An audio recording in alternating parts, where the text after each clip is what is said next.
Graça e paz, amados. Eu sou o pastor Alexandre Martins, do Ministério Apostólico Palavra Plena. Eu queria falar com vocês sobre essas notícias que vêm ocorrendo a respeito de suicídio de pastores, né? Isso, na verdade, sempre ocorreu, mas nos últimos tempos tem ocorrido com mais frequência. E por que será que isso tem ocorrido, né? Vamos lá, vamos tentar discutir isso aqui à luz da palavra de Deus. Primeiro que a maioria dos pastores hoje que passam por esse problema de depressão, que é a razão pela qual a maior parte deles buscam o suicídio é por causa da depressão, e é bom deixar claro aqui que quando eu falo dessa depressão, é uma depressão circunstancial, ou seja, provocada pelas circunstâncias, tá? E eu digo isso porque alguém vai dizer aí, não, mas a depressão também é causada por problemas hormonais, mas não representa a maioria dos casos. A maioria dos casos de depressão se dá por questões circunstanciais.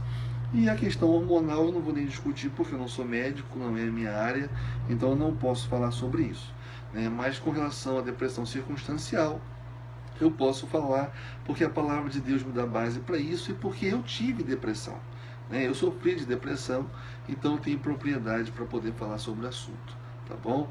Então a maioria desses pastores que passam por essa depressão e acabam buscando o suicídio como única solução para acabar com a sua dor, primeiro que a maioria desses pastores não são vocacionados, né?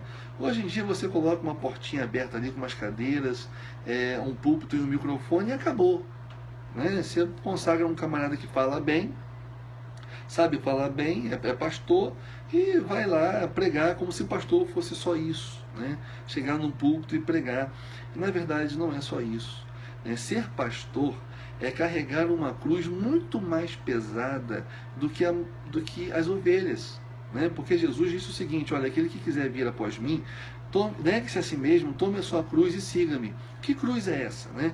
É aquela que está lá em Gálatas 5:24, que diz assim: e aqueles que seguiam a Cristo crucificavam a sua carne com suas paixões e concupiscências. Ou seja, carregar a sua cruz é você morrer para si mesmo, para viver para Deus, para viver para Ele, é você renunciar o seu ego, as suas vontades, suas paixões, deixar de lado. E isso é sacrifício.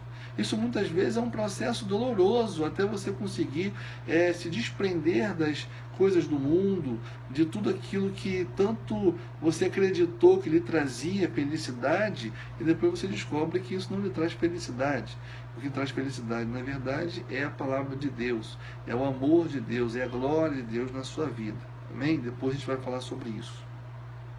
Então esses pastores não são vocacionados, não estão preparados para carregar essa cruz, que é muito mais pesada do que a maioria das pessoas. Por quê? Porque ser pastor não é só pregar no púlpito, ser pastor é cuidar de vidas.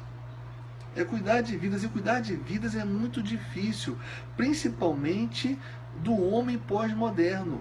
O homem pós-moderno é um homem que não quer ouvir a verdade, ele não aceita ouvir nada que lhe contrarie. Isso está na Bíblia. Lá em 2 Timóteo 4, versículo 3, vai dizer que no fim dos tempos as pessoas não suportarão a sã doutrina, mas com coceira nos seus ouvidos amontoarão sobre si falsos mestres que lhes digam aquilo que elas querem ouvir, voltando-se às fábulas. Está lá escrito, não sou eu que estou falando. Então o homem pós-moderno está em busca de pastores que falem coisas agradáveis ao coração. Porque a característica fundamental do homem pós-moderno é um homem que busca o quê? O prazer, a realização do sentimento, né? Os valores hoje não falam muita coisa, não. Nós estamos na época do niilismo, ou seja, da indiferença para com os valores sociais. Os valores hoje não são mais importantes, né? O que é importante é o hedonismo, ou seja, é a crença de que a fonte suprema de felicidade está no prazer. Então o homem hoje, pós-moderno, ele vive em busca disso, de prazer. Então quando você é um pastor sério, que se coloca a falar a verdade, você vai ter, na verdade, uma grande maioria de pessoas que vão filtrar o que você está falando e só vai receber aquilo que lhes interessa. O resto vai jogar fora. E aí no ministério você vai ter a sensação, muitas vezes, de que você está enxugando gelo. Você está enxugando gelo porque você fala milhões de vezes e as pessoas não tomam uma decisão, as pessoas não se convertem, as pessoas se tornam religiosas. Né? Porque quando você se propõe a praticar protocolos, né, que te tragam uma aparência de santidade, de piedade ou de religiosidade, mas não tem de fato um relacionamento com Deus, isso é religiosidade. O que é religiosidade? É devoção sem relacionamento com Deus. Você tem devoção, mas não tem relacionamento, ou seja, é só de aparência. Né? São coisas que você cria muitas vezes até por vaidade. E isso não resolve, isso só te prejudica, isso é pecado, a religiosidade é pecado. Né? Então, os pastores muitas vezes não sabem lidar com esse tipo de problema. Na verdade, são poucos que irão ouvir o que o pastor fala e irão aplicar aquilo às suas vidas. E o pastor não deve ficar frustrado com isso. Não deve ficar frustrado porque é algo que foi profetizado, que está na palavra de Deus. Que está na palavra de Deus.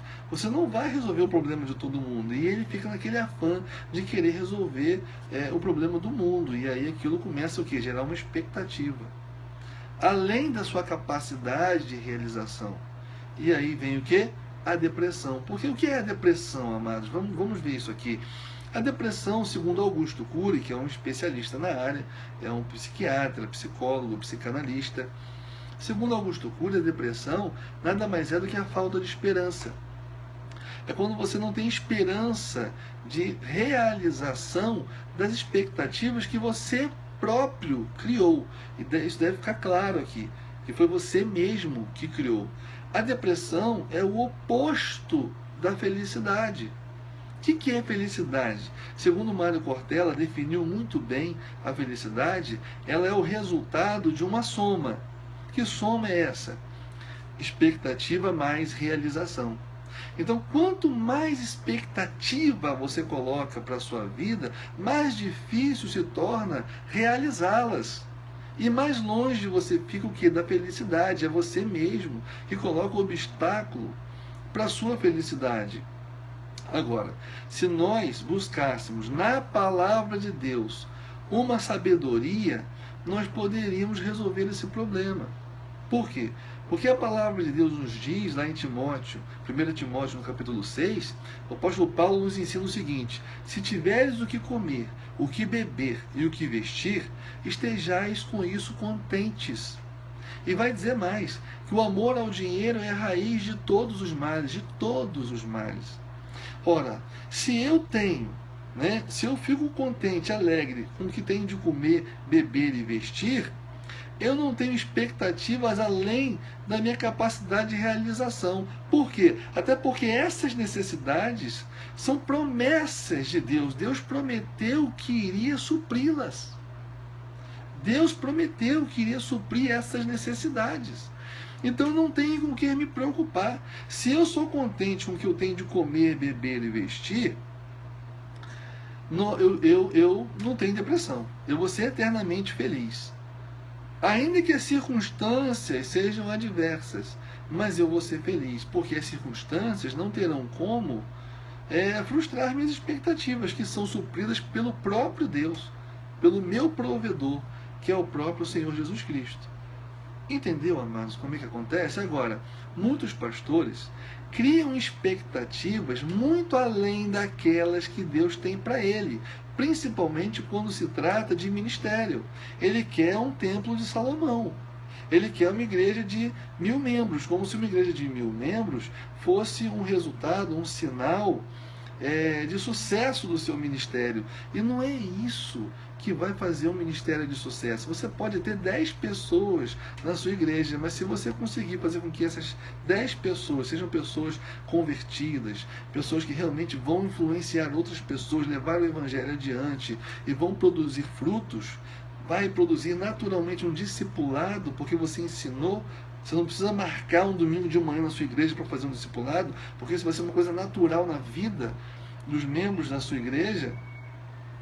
pode ter 10 pessoas, mas o seu ministério é um ministério de sucesso. Jesus teve 12, amados. E foi de sucesso porque aqueles 12 ali deram frutos, vieram outros, e esses outros vieram outros. E é assim.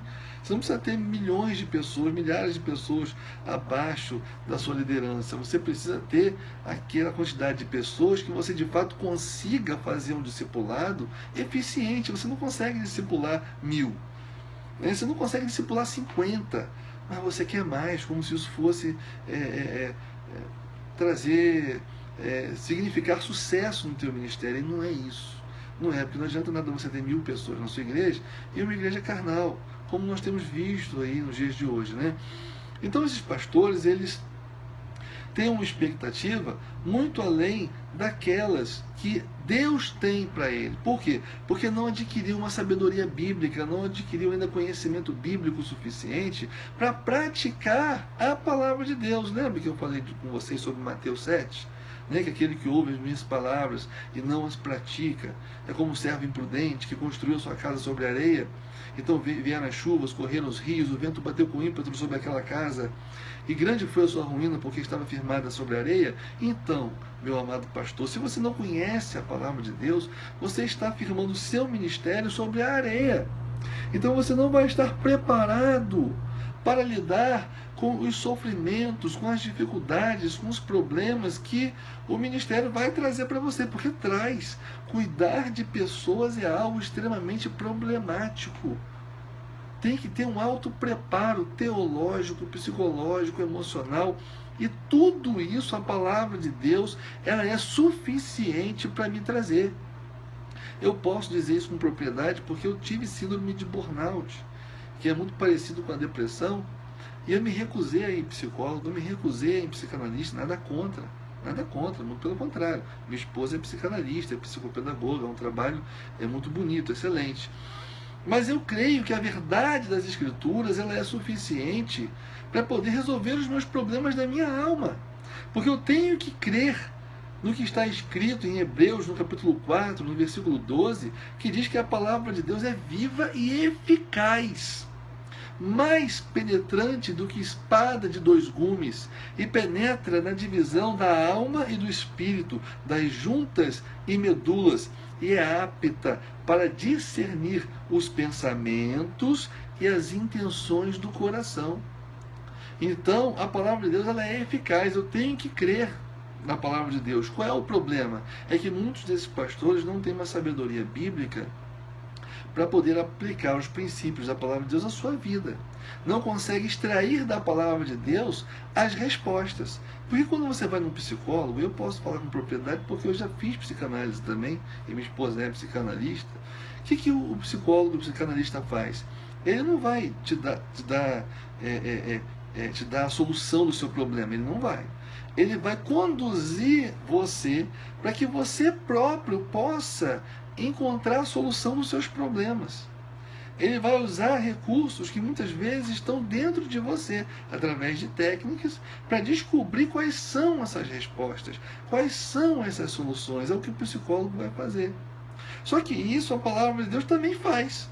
Basta você saber usar a palavra de Deus. E eu me recusei a ir em psicólogo, a ir em psicanalista, tomar remédio. Não tomei, fiquei 3 anos sem dormir, brigando com a doença, mas fui curado. Por quê? Fui curado pela palavra de Deus. Os problemas continuam, são os mesmos problemas, mas a palavra de Deus tem me ensinado a lidar com esses problemas. Então você deve crer que a palavra de Deus, ela tem poder para tratar dos seus problemas da sua alma. Mas hoje, na nossa cultura evangélica, para muitos pastores, estudar teologia, estudar a Bíblia é algo que é raro acontecer. Nós temos muitos pastores, 80% dos pastores são analfabetos funcionais, sabem até ler, sabem escrever, mas não sabem interpretar, não sabem absorver a mensagem de forma plena, de forma significativa, não sabem extrair o assunto do texto. E eu dou aula e eu sei o que eu estou falando, porque eu tenho visto essa dificuldade no meio de pastores. E isso aí é algo muito complicado, irmãos. Então, meus amados, você, meu pastor, que pode estar aí passando por depressão, deixa eu te dizer uma coisa. Não crie expectativas além daquelas que Deus tem para você. né? E busca qual é o propósito de Deus na sua vida à luz da palavra de Deus, e não do sistema religioso que hoje está aí, repleto de valores mundanos, né? Porque o secularismo já há tempo que invadiu as igrejas e a cabeça de muitos pastores. Então hoje, para você ser um pastor reconhecido, você tem que ter no mínimo aí 300 membros na sua igreja, senão você é um pastor ruim, né? Quando na verdade é exatamente o contrário, né? Os bons pastores, segundo a Bíblia, são aqueles que falam a verdade, e aqueles que falam a verdade não têm popularidade, né? Não tem ibope, não são bem vistos até mesmo por outros pastores, não tem amigos. Esse é o pastor, geralmente, que às vezes acaba entrando em depressão, por querer falar a verdade. Porque os pastores que são, por exemplo, charlatões, que só querem dinheiro, vocês acham que eles estão em depressão? Eles não estão. Por quê? Porque eles não cuidam de vidas. É comércio, eles só querem dinheiro. E estão muito bem. O que eles querem, ou seja, as suas expectativas são plenamente realizadas, que é o quê? Ter dinheiro, carro importado, casa, né? Bons restaurantes. Então as expectativas dele são realizadas. Então eles não têm depressão. Quem tem depressão é o pastor que quer ver as almas se salvando, quer ver o evangelho sendo pregado de forma ortodoxa, e luta, enxuga gelo e não vê a coisa acontecer. Esse fica em depressão. Mas você deve entender, à luz da palavra de Deus, que a porta, meu amado, é estreita, que poucos passarão por ela, e que esse é um fato insuperável. Você não vai mudar o mundo, você não vai mudar a sua comunidade de fé. Na sua igreja pode ser que poucos serão salvos, e a culpa não é sua. A culpa é das pessoas, como diz lá em Timóteo 4, versículo 2 Timóteo 4, versículo 3, que não suportam a sã doutrina e estão em busca de falsos mestres que lhes digam aquilo que elas querem ouvir. São essas pessoas, elas não querem a verdade, a culpa não é sua, você está pregando. Só que essas pessoas não querem a verdade. Você deve entender também, à luz das Escrituras, que só serão salvos aqueles que são eleitos de Deus. A quem o Espírito Santo vai e toca no seu coração através de sua graça preveniente, para que ela tenha a revelação de quem Deus é, do amor de Deus, e possa tomar a decisão de alcançar essa graça. Muitos não têm essa oportunidade, né? Então, enfim, você não deve se preocupar com isso, deve se preocupar tão somente em fazer o seu trabalho. Não importa se na sua igreja tem 10 membros ou 1000 membros, faça o que Deus mandou você fazer. E o que Deus mandou você fazer é pregar a verdade, e ponto final. Só isso. Qualquer expectativa que você criar além dessa pode te trazer uma frustração, pode te trazer uma depressão. Amém, meu querido? Então, busque sabedoria bíblica, não crie expectativas além das que Deus tem para você. Saiba que felicidade é exatamente o resultado dessa soma em que você de expectativa mais realização. Você não precisa de uma igreja cheia para ser realizado, você não precisa de um terno de grife para ser realizado, meu nobre pastor, você não precisa de muitos amigos, você precisa de Jesus. Nele devem estar suas expectativas, somente em Jesus. O apóstolo Paulo tinha tudo para ter depressão, sofreu muito mais do que todos nós, e era uma pessoa alegre, né? A despeito de seus problemas, era uma pessoa alegre porque ele conhecia os princípios bíblicos, ele conhecia a verdade, ele sabia que ele não tinha que criar expectativas além daquilo que ele foi chamado para fazer, que é pregar a verdade, e que isso vai lhe trazer com certeza certo sofrimento, mas é um sofrimento que em certo grau é até prazeroso, porque você sabe que você está fazendo aquilo ali para Deus, como está lá em Atos, né? Os apóstolos Pedro, João, Tiago sofreram açoites, se eu não me engano, Atos 4 ou 5, sofreram açoites, e a palavra de Deus diz que quando eles saíram daqueles açoites, eles estavam felizes pela oportunidade de participarem do sofrimento de Cristo. Como é que alguém é açoitado e consegue ser feliz? Como alguém consegue ser feliz sendo açoitado, né? É porque, sabe por quê? Eu vou dar a resposta para você. É porque ela não é hedonista. É porque a fonte suprema de felicidade da pessoa, que agora nasceu de novo e só nascendo de novo para descobrir isso, não está mais no prazer, como no mundo. No mundo, para ser feliz, você tem que ter prazer. Só que o prazer não traz felicidade. Ele traz momentos de prazer, momentos de alegria, mas não felicidade permanente. No dia seguinte acabou tudo, os problemas continuam te assolando, né? Agora, quando você descobre a fonte suprema de felicidade, essa sim é permanente. E que fonte é essa? É só você ir lá em Adão e Eva. Adão e Eva, antes do pecado, eles eram felizes ou não eram? Plenamente felizes. Tinham carro, tinham dinheiro, não tinham nada e eram felizes. Ué, por quê?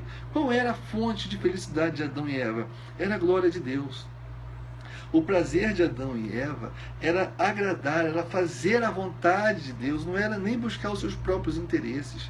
Quanto mais eles glorificavam e agradavam a Deus, mais eles eram felizes. Não é verdade? E aí o homem pecou. Quando o homem pecou, lá em Romanos 3,23 vai dizer que todos nós pecamos e fomos destituídos da glória de Deus. Ou seja, nós perdemos essa fonte suprema de felicidade. E quando o homem perdeu essa fonte suprema de felicidade, o que aconteceu?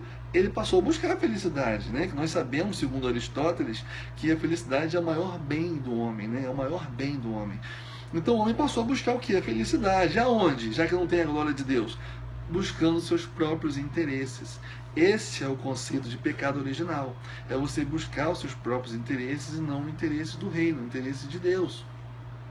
Quando o homem nasce de novo e ele passa a não mais buscar os seus próprios interesses, não mais criar expectativas para a realização do seu ego, e passa agora a viver para buscar satisfazer os interesses de Deus, nós somos plenamente realizados e satisfeitos, porque as nossas expectativas são plenamente realizáveis, nós agradamos e glorificamos a Deus, ainda que seja por meio do sofrimento.